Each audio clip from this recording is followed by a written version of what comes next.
Dan luka ini bukan baru terjadi tahun ini. Kita mundur satu musim ke belakang.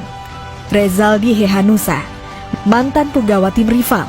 Dengan kerja kerasnya, ia akhirnya berhasil mengangkat trofi Liga 1 bersama Persib Bandung.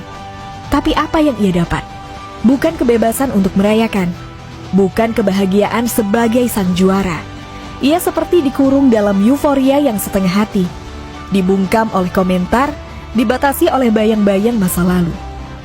Di media sosialnya, banyak suara sumbang yang menuntut untuk diam, untuk tak menunjukkan kebanggaan. Ngapain diposting terus, Le? Hargai kami, The Jackmania, tulis seseorang di kolom komentarnya.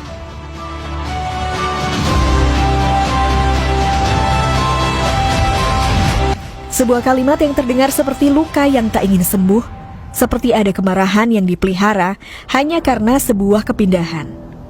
Inikah sepak bola yang kita banggakan, di mana juara tak boleh bersorak dan yang kalah tak mau berbenah? Jika kita ingin sepak bola Indonesia melaju lebih jauh, maka rivalitas seharusnya membangun, bukan menghancurkan. Sungguh ironi yang mencolok, betapa sempitnya ruang untuk bersuka cita, bahkan bagi mereka yang telah berjuang hingga titik penghabisan. Kita tak perlu mengulik terlalu jauh ke masa lalu, tapi tak bisa kita abaikan bahwa saat Rezaldi Hehanussa mengalami cedera parah di klub lamanya, ia tak mendapatkan fasilitas pemulihan yang layak. Dan justru saat ia berseragam Persib Bandung, pemulihan itu datang. Perlakuan profesional itu nyata. Tapi kita tidak akan fokus pada itu, karena ini bukan soal siapa yang lebih baik, tapi soal bagaimana klub memperlakukan mereka yang pernah memberikan segalanya di lapangan. Kemarahan mungkin bisa dimaklumi jika Rezaldi bersikap congkak, menghina masa lalunya atau merendahkan lambang di dadanya yang dulu. Tapi itu tidak terjadi, sama sekali tidak ada. Bahkan, tak sekalipun Rezaldi kedapatan menjelekkan klub lamanya. Ia hanya bergembira, ia hanya merayakan, seperti pemain manapun yang baru saja menjuarai Liga 1 bersama tim barunya. Dan anehnya, itu saja dianggap dosa. Lebih tragis lagi jika kita tarik ke belakang, jejak digital Rezaldi justru sempat menyentil hati para bobotoh.